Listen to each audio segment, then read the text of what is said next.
certainly the analogy I'm making is about momentum. You might not think there's momentum out here in drag racing, but there is.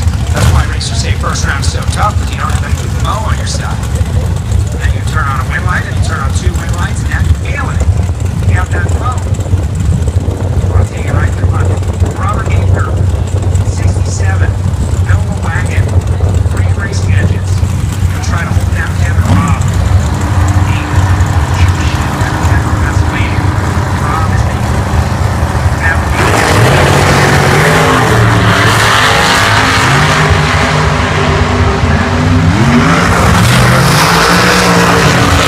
wagon and the wind light. Goes Kevin Robb, 891, 8164 by 13 thou. 893.4 for Robert Aker. Neither driver. Ed Wilcox was 075 at the hit to take the finish line. Stripe by 002. Ended up breaking out 85.9.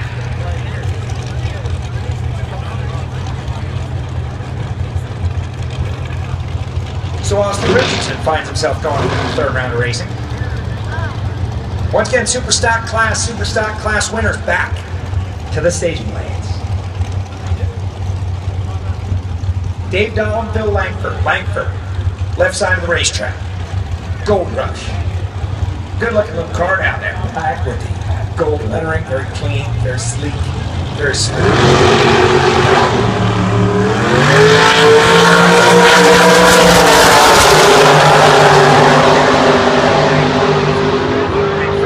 Oh no, Phil Langford had a double 0-2 reaction time. Took a 10th down at the stripe, broke out 886. Dave Dahl was 051, 892.6, 157.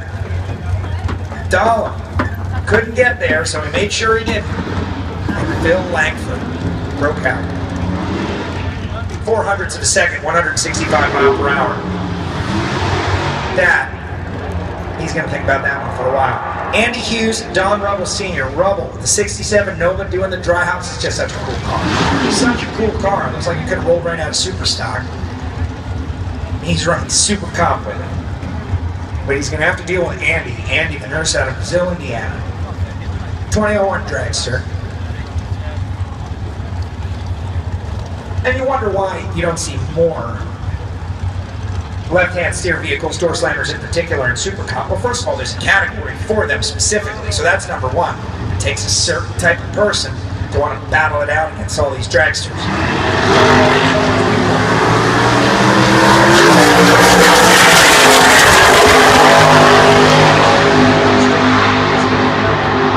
It's going to be the dragster. 899, 8165 by 0. And Hill taking care of business on the burnout there, getting those rear tires mightily warmed up as the Black Roy Hill School of Drag Racing Allsco Coca-Cola sponsored Mustang heads its way towards the starting line.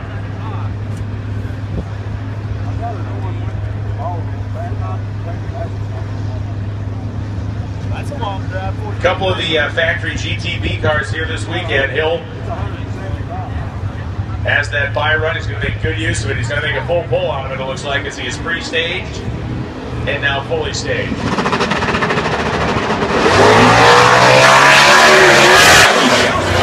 Spin the tire out there. Ooh, that could have gone bad in a hurry. Roy Hill rips his foot out of it. It will go his way down the racetrack. He saw the big man. Take a little bit of settle left to right, and it never quite got hooked back into the racetrack again. It was maybe a little bit to the left, justified to the left side of the lane. It kicked the tail out a little bit. Roy Hill lifted and coasted through the finish line with a lapse time of 1380 at 53.42 miles an hour. Here comes our stick shift combo. Wayne Denclaw, that 1955 Chevrolet station wagon with a 265, and Jeff Colburn, the GTD 428 4-speed powered, or 428 powered 4-speed 88 Mustang.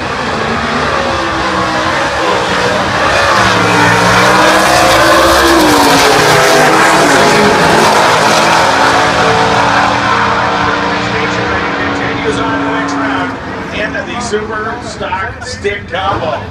1144.6, 113.72 for hot dog wrappers, any sort of garbage you generate, because the wind today is going to start blowing this stuff around. It already is. Not only that,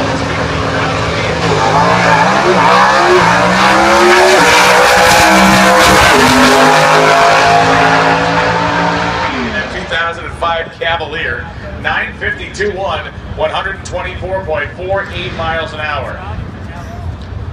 Once again, we would like you to be please putting your garbage in trash receptacles. The wind is big out there today. We don't want to blow and junk in the track.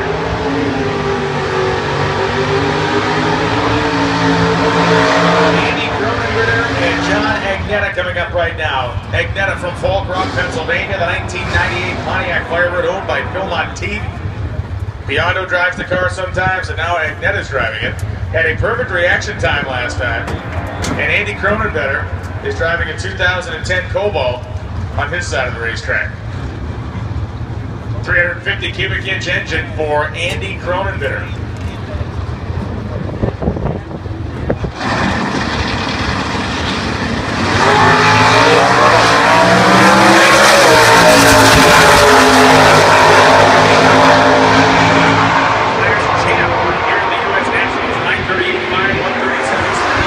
For Cronenberger, the 2010 Cobalt on the Skillman side.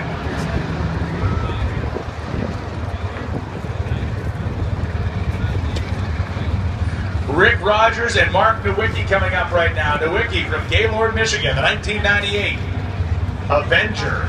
Rick Rogers, Dearborn Heights, Michigan, 2014. Mustang Cobra Jet, the Watson Racing name on the doors, 330 cubic inch, 5.4 liter overhead camera engine. Couple of screamers out here, 860s for Rogers. You're going to see a little bit of a hit.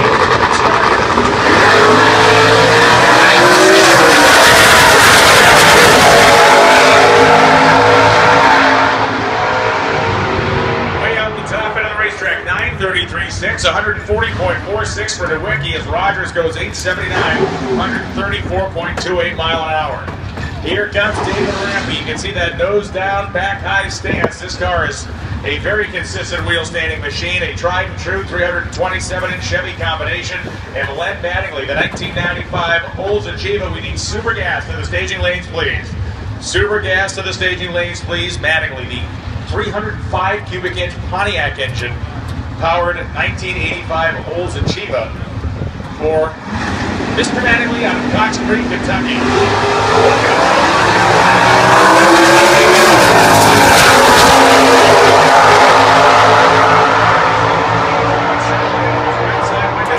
Gets the win light, 10.010, beats a 10.16 as Mattingly 132.44 through the lights. Rampy was 129.42. Eric Stewart and Randall Klein. We talked about how difficult a road is to hoe when you're going to build one of these early small block powered super stockers.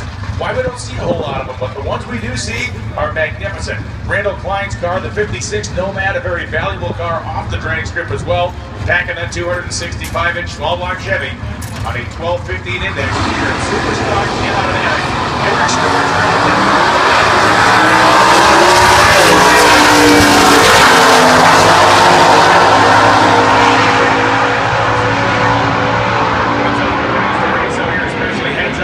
Stewart goes 11.15, 1.15. Klein goes 11.32 and 1.14. Absolutely love that one.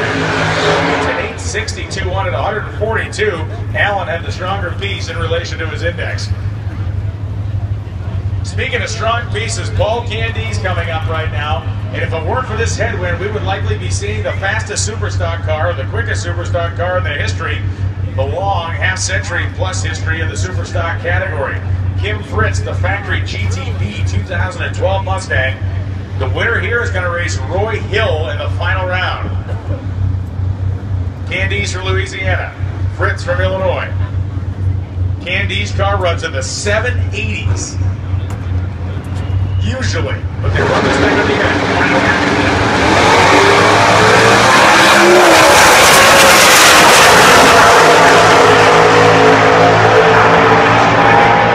Side 790 with a 5 and a punishing 169 miles an hour as Kim Fritz goes 828 with a 2, 165.48. Fritz has a nice car. Paul Candice has a very fast, nice car.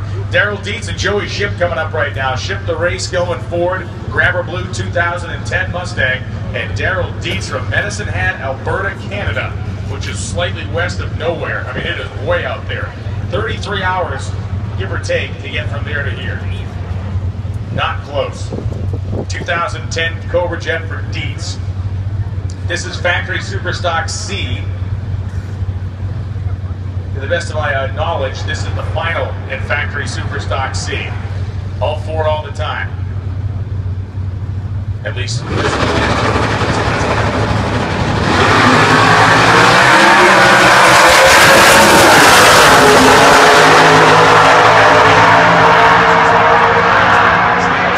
Drives down to a win light. 868 with a 5 at 153 miles an hour for Daryl Dietz. Better reaction time. Big wheelie with no bars on it. Ship goes 8.701 at 154. Dietz was there for the taking. If Ship had fallen asleep, that was not going to happen. So Daryl Dietz moves on as Dennis Breeden and James Caro come up right now. Breeden survived the first round. He's got that small tire 2010 Challenger drag pack with a 345 cubic inch Gen 3 Hemi. And James Caro from Houma, Louisiana. Surfing Kansas.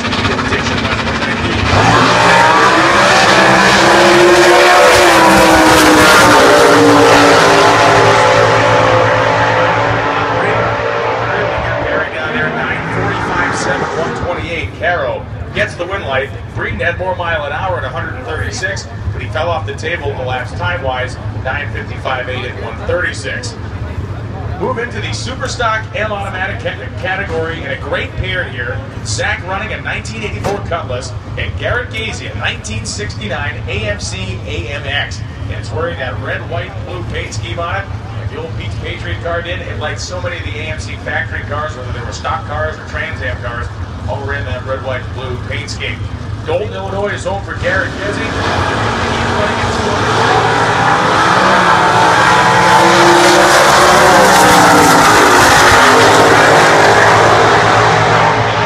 Last 100 feet of that racetrack when Bell's red Camaro pulled up beside him and stuck the nose out on him.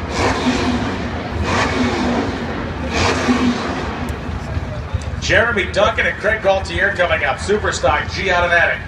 Gaultier from Amarillo, Texas.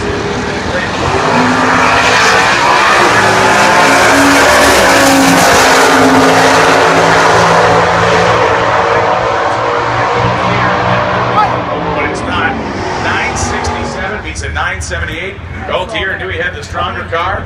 And I believe the Superstock G Automatic Trophy is heading back to Amarillo, Texas with Craig Gaultier, 967, 9133, as Duncan goes 978, 131.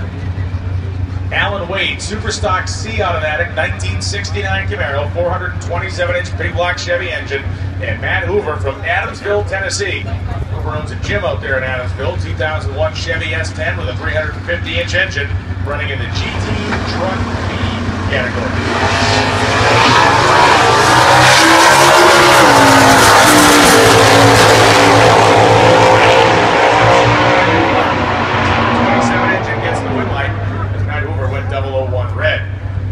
Wade goes 9096, 143 after Hoover, red lit, and then went 987, 5 at 130.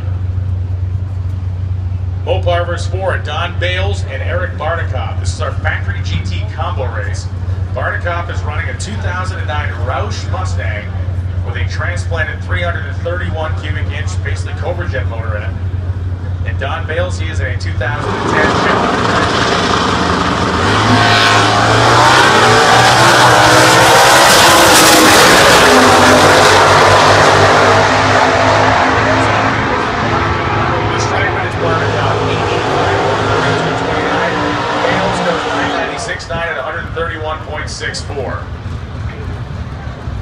Jerry Hatch and Jeff Dona. Dona Superstock H Automatic, 1998 Pontiac Firebird and Hatch. That showpiece of a 1970 Challenger running a 383 cubic inch engine.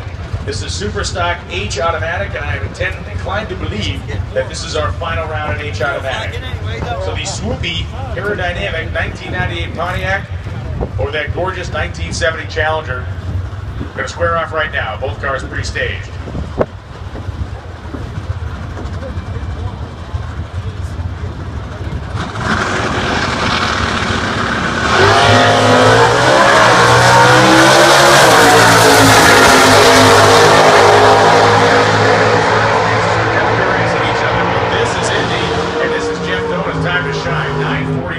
At Jerry Hatch goes 975.7, 132. Jeff Donut grabs the crown at H automatic. Jimmy DeFrank and Eric Bell, GTE automatic for Bell, 68 Barracuda with a 440 in it. And this thing is a mover and a shaker. Jimmy DeFrank, Super Stock B modified stock, 2010 Cobalt on a 965 index. Remember, you're going to be handicapped by about 3/4 tenths of a second down there, about 4/10 of a second. But the first car to reach the finish line wins. You can't break out, you can't foul out on this one.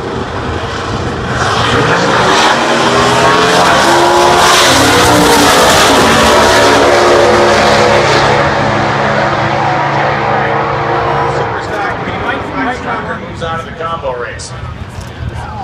These are the matchups that make the hair on the back of my neck stand out. Super Stock B, Dallas Kelly, 1964 Fairlane Thunderbolt with a 427, and A.H. Atkins, the 1969 AMC AMX with his 390 engine and its 4-speed manual transmission. This is the class final in Super Stock B, pitting two iconic machines across from each other. Of course, the Ford Thunderbolt predates the AMX by a couple of years, but a lot of power to be wrung out of that 427 FE Ford big block.